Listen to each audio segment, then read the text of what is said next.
Hi, I'm Sarah Hodges, and this is Executives Uncut, the podcast where we provide solutions for the corporate cycle of hell. And my earbud is falling out. There we go. Off to a good start. So, today we're talking about managing Gen Z. And I'm here with Fergus Connolly, performance coach, author, and TED Talk speaker, as part of our Concepts of Chaos series. And my dog is also joining us today, and you might be able to hear her snoring in the background if you listen very closely. Welcome, Fergus. We're talking about working with people across a variety of generations, but particularly Gen Z. How are you doing today, Fergus? Doing great, doing good. I'm actually feeling old this morning though, because I realize I'm a Gen X. I know you're super Didn't old. didn't didn't help. Doesn't help me at all. So I am barely a millennial. I'm kind of in that cross between Gen X and millennial. I think some people call them like Generation Y for like Y2K. I don't know. I don't really ever feel like I fit with any generations, to be completely honest. But something that comes up a lot in coaching is leaders who are very frustrated with working with, they usually say millennials, but they typically mean Generation X. So maybe it'd be helpful to define, the generations and when they, kind of like what years they are. Do you think that'd be good? Yeah, yeah, exactly. Yeah. Do you want to go for it, or do you want Yes. me to? Yeah, it doesn't matter. I guess so. I'll do baby boomers. Let's say so. Baby boomers were born like 1940 to 1959. Um, so my parents are not quite baby boomers, but there is kind of like a crossover where they say that if you can remember watching Brady Bunch on TV when you were a kid, you're probably a baby boomer. So I remember they always say that, which actually I remember watching it, but it was in syndication, so it doesn't quite count. But so these people are post World War II. Um, you had mentioned, I think, that they tend to believe in an expression of ideology. What did you mean by that when you said that? Yeah, I think what's interesting are just the experiences that different generations have lived through. So you have people who were born, towards the end of the war, in that whole period. So those concepts, ideals and visions, ideals that are greater than you, would have been very prevalent for that generation. That's what they largely would have been exposed to, Yeah, and that's a driving force. Would have been a driving force for many of them. that makes a lot of sense. And so how does that contrast with Gen Xers? I know you're a Gen Xer. So what do you see? That's like 1960 to 1979. What do you think was the main driver for Gen Xers? I'm at the tail end of Gen X. Stop pushing. What do you Stop really stressing. That's actually a really important point though as well, because people who are born, like you mean, this isn't an exact science. People who are generally born between, towards the end of one or another will have experienced different things. And so with for example with Gen Xers, really status was a key motivation. That would have been one of the driving forces. So getting material possessions and being able to identify yourself in comparison to someone else, say? roles, titles, that would have been a driving force. And achievement would have been something that would have been very, very important. And if you look at Yeah. society as well, you would have seen those um, factors through society and through events that happened. Yeah, that makes a lot of sense. My husband is also a young Gen Xer, and he gets frustrated because he's like, "Well, I don't understand. When I worked, they just told me what to do, and then I did it, and then you got promoted." And it's funny because when you talk about, status or kind of accolades being a key motivating factor, it makes a lot of sense. It's like, okay, well, give me the playbook so that I can achieve a certain status, and then I'll just do it, right? So it makes sense how that experience shaped Gen Xers. Yeah, very much so. And then, towards the end of the Gen X, you also had, the explosion of the internet. So you had a huge communication revolution as well, which allowed the spread of ideas. And so going back to like baby boomers, it would have been just stories and things it was far more local. It wasn't the bigger sense. So now status, you're able to compare yourself to so many other people. Yeah, yeah, definitely. So then how do you think that compares to millennials? Well, millennials are, they, because of, I don't want to say because of the internet only, but it was about consuming experiences. So it was about doing things, being things. It wasn't necessarily about gaining things. So that's why you see, for example, Instagram, Twitter, Facebook, these things are about creating experiences. And personally, I think the two of the biggest changes in society have been, the first communication revolution way back with the printing press, but the internet being the second one. So it's just had such an impact on creating experiences for people and sharing ideas as well. And now you roll into Gen Z, and I actually think that there's more similarities between baby boomers and Gen Z than any other generation. Because I How think, so? well, based on the studies, what you're seeing are that they're so socially driven. They've got this idea of, they're more socially aware. They are a little bit more idealistic than any of the other previous generations, but I think there's some similarities between them and the baby boomers, actually, believe it or not. Being idealistic, do you think is just about being young? How much of it is generational and how much of it is just age related? I think that's a factor, but I also think that it's always in relation to the other generations. So you've got a Gen Z coming through who would look at maybe Gen X millennials as being very focused on status and on consumerism and on experiences and things like that. So they're coming through and they can use that to identify themselves. But the impact of social media allows them to organize across across multiple countries very, very fast, unlike ever before. Spread ideas. That makes a lot of sense, and something I think is interesting that millennials and Gen Z also have in common is I think they're more focused on ideas. So, facts you can find easily. So facts are so accessible because of the internet. So I think that it's really changed how millennials and Gen Z think. They think they're more idea driven, right? They're more socially aware because they can organize through social media and share facts, unless it's fake news, but they can ideally share facts so easily with each other, and they're more technologically savvy, don't you think? Exactly. Yeah. I can just think back to myself coming through, having to learn so much so quickly and about different technologies, how they work. But now you've got generations that grow up in that environment. You know what I mean? So it's very, very different now. And the sharing of ideas is so fast and can spread so fast. Who would have thought that, a little girl called Greta Thunberg would have, had such an impact around the world? But it's the vehicle itself, the mediums that are available to someone like that to share ideas, have never been around before. And it's the speed of an idea, how it can spread so fast. Yeah, it's funny because I think a lot of the benefits the Generation Z bring to the table in an organization, a lot of leaders see those things, they're frustrated by them, right? Because the leader has to kind of adapt or change the way that they lead or change the way that they have to take on more of a coaching mentality. But a lot of the cons that leaders may associate with Gen Z can really, if leveraged appropriately, be extremely beneficial.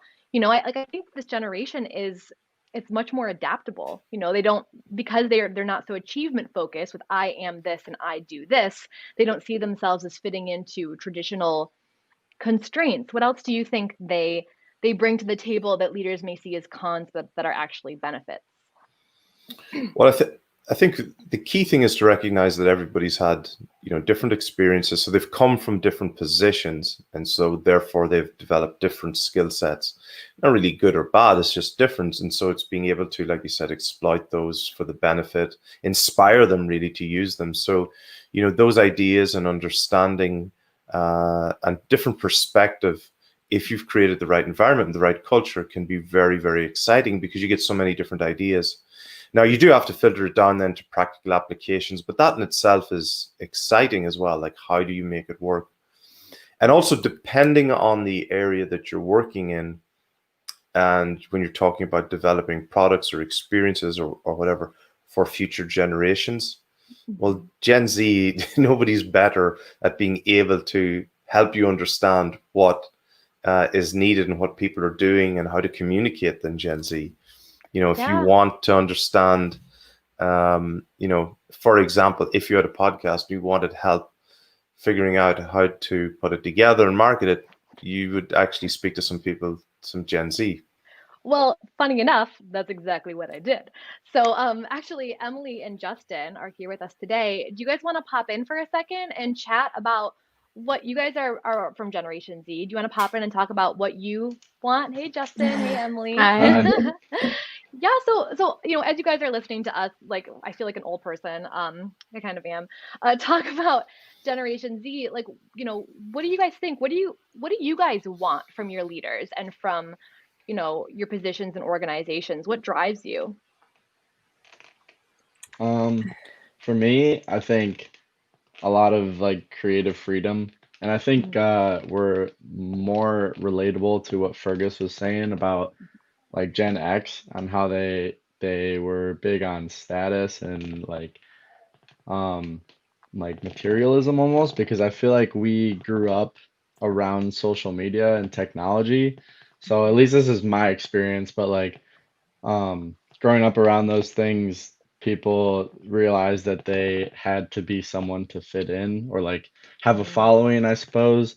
And you put a lot of value on like the number of followers, number of likes you get on Instagram, Twitter, Snapchat. So like I feel like that might be a big um I don't know, identity trait of Gen Z, because Mm. in a way, it goes back to you, Sarah, how you said we're maybe more adaptable, which might be true because we grew up in a technological era. Like it was all growing around us, so we had to adapt. That's all we've pretty much done. But as far as what we want from leaders, I think freedom and like be told what to do and lead by example, I suppose. What do you think, Emily? Yeah, no, I agree a lot about the status aspect of our generation because of, social media, and it's all about followers and following and stuff like that. I think in the workplace, um, from leaders and like from an organization, I think we really want opportunities to grow, just because we are younger and we want to be able to like grow in an organization or in a company. But yeah, we want leaders that are going to lead by example. Yeah. And I think a lot of like Gen Z and millennials really like appreciate like being appreciated and being shown that in the workplace, maybe more so than other generations. We kind of depend on that feedback to like, no, Yeah. we're doing a good It's job. almost like a little validation or Yeah. something like that. And I feel like Huh. we kind of learn by observation too. So like Hmm. whoever's in front of us, whoever's above us in the hierarchy, whatever we see them doing, if it works, then we're more likely to do that. So I guess having an important and a strong leader is a very good foundation for Gen Z. Yeah. That's so interesting. So it sounds like it's really important to you to have a leader that walks the talk, that really, like, doesn't just tell you what to do, but shows you and embodies that. But Right, but yeah. also because you have like the status thing and the likes, the kind of immediate feedback and immediate gratitude is really helpful to you because that's the kind of thing you would get from social media. Hmm. You get Yeah, the likes, you get exactly. the following. Hmm. That's really cool. That's really helpful. I'm glad that you guys hopped on because I wouldn't have thought about that. How that translates to being within an organization. Fergus, what do you think about that? I think it's very helpful because you're particularly with younger people who you're working with, it's recognizing what's important to them so that you can connect and communicate with them, and understanding that feedback is important to them. And then how do you give that feedback without being overbearing as well? Because again, they want their freedom to come up with solutions. Yeah. Um, and it's very interesting because I'm thinking back with different generations who had in terms of feedback, either didn't want feedback, didn't care what you thought. But no, it's really helpful. Yeah. And I think too, it's a certain kind of feedback. We did feed forward reviews that are actually posted on our YouTube channel if anyone wants to check it out, where we really focused on what you guys are doing well and how you can do more of that, right? Because the brain likes to know what it's doing well so it can, sculpt its behaviors around Right. improving, as opposed to focusing on all of your weaknesses. Like that's really not all that helpful. You're just drawing more neurological attention to the weaknesses, and that actually makes the weaknesses more prominent in your brain, which makes you more likely to do them. It's kind of like habit change 101. And I think that Gen Z really benefits from, again, and now I understand better why that is, because of the like button, right? Like you guys Yeah. benefit more from what am I doing well, press the like button on me, right? Yeah. I think, right? And that's I, okay. yeah, I think it leads to a lot of like almost social anxiety or just a lot of anxiety around performance. Like, are we good enough? Are we doing what we're supposed to? And if a leader can effectively communicate that, hey, you're doing a great job on this, or hey, you should make this one adjustment or step it up here, then like communication is probably more valuable because we want validation, but also if you can communicate in an empathetic way, then it's a lot more valuable, if that makes sense. Yeah, I feel like you guys, your generation is really forcing organizations to focus more on culture and that feeling of social safety that we Yeah, talk about so much, right? Like what makes you feel safe and validated and like I'm okay, I don't need to be anxious here, right? I'm valued. They I like me. agree. Mhm. I Nice. think that's one of the consequences of having a very structured, what is now quite a structured and safe educational system. And so it's only later on that you're looking for validation or looking for feedback. And so when things are very, very structured, you don't get that early on. Whereas I think other generations, it was a little bit more chaotic. So I can understand Mm. why that's important. Right. Yeah.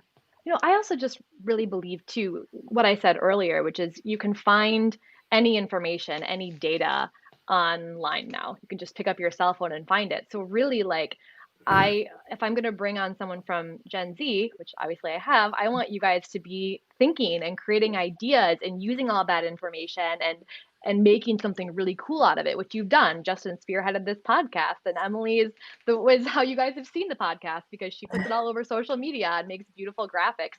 So you guys have been able to really utilize your skills and expand and grow. That to me, I mean, listen, sometimes you need someone to just do data entry, right? And that's okay. But I feel like your generation wants to think, wants to grow, wants experiences, kind of like Right. millennials do. Mhm. Awesome. Well, thank you guys for popping Thank in. you I very know much. neither of Yeah. you expected that this morning, so you Yeah, did a for great sure. job just hopping in. And Hopefully it was valuable. no, it was totally Very way more helpful. valuable than Fergus and I guessing. So like super helpful. Thank you. All right. Yeah. So Fergus, any other thoughts? No, I think just reminding ourselves that there's no such thing as good and bad. And I do get annoyed when I hear people say, "Oh, this generation is this or is that, or this new generation doesn't do this." Yeah. It's not like, I mean, it's people would have been saying it about us as well. So I don't see things as necessarily good and bad. They're just different, Mhm. and it's knowing how to communicate both ways, helping Gen Z understand that if you're communicating with me, I actually prefer it like this. This is easier, faster for me. And how do you want to get data, get information? How do you want to communicate? So I Yeah. think it's just simply recognizing that the different generations have had different experiences that may form how they communicate and learn better. And just recognizing that is really at the source of this. Yeah, it reminds me of my daughter watches Sesame Street, and we have all of the seasons. They're all available on HBO. And the most recent season, Elmo's little friend is Smarty, and Smarty is a cell phone that talks to him.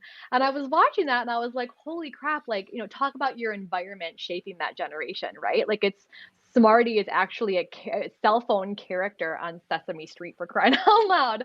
And it made me think about how each generation has their own collection of experiences that shape them.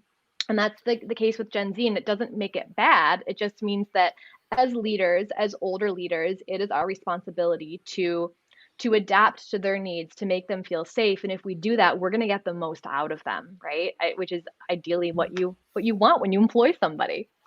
Yeah, and I think, to that point, you heard the guys say that they wanted, leaders that who were, genuine, authentic, who they could follow. Well, the very first skill then to show is that you're willing to learn how to communicate with other generations. Yeah. And demonstrate that skill set to them. And then the second point is that everything has been defeated at some stage or another, except for Sesame Street. It is undefeated by generations. It is undefeated. And The Simpsons. And The Simpsons. The Simpsons is also undefeated. So let's get to some concrete tips, for the executives. So some tips for this week. All right. Be aware of the possible influences of each generation and how they're motivated. And don't be afraid to have really candid discussions and present the truth in your company and organization, but also really walk the talk. You heard Emily and Justin say that they look for that earlier. And when you have, a younger generation who's working for you, millennials or Gen Z, make sure to inform and include them in the decision-making process where possible, and always make sure that they really know the why, how they integrate with the overall framework of your organization, and why they're doing the job they're doing is really important to them.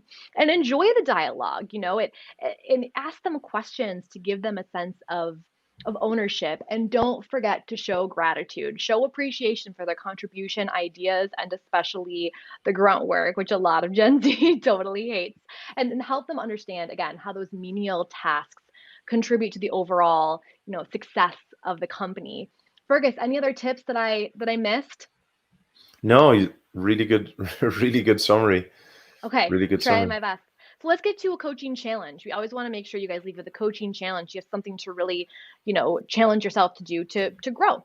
So this week, spend more time with Gen Z, appreciating their questions and their perspectives, to understand their concerns and motivation, as well as their way of operating within a changed environment, and ask their opinions. For me as a leader, my favorite question is, how would you improve this? Right? And when you ask them, how would you improve this? It gives them ownership. You're utilizing their thinking skills, and you're engaging them in the creative process, which is always going to be really motivating for Gen Z and for millennials. All right. Thank you all so much for tuning into this episode of Executives Uncut with Fergus Connolly. If you enjoyed the content, make sure to subscribe and share with someone who would benefit from this talk. And visit hodgescoaching.com for new episodes, or follow us at Hodges Coaching on social media. And don't forget to visit fergusconnolly.com. His website has tons of great resources on it. So I'm Sarah Hodges with Fergus Connolly, and we'll see you again next week.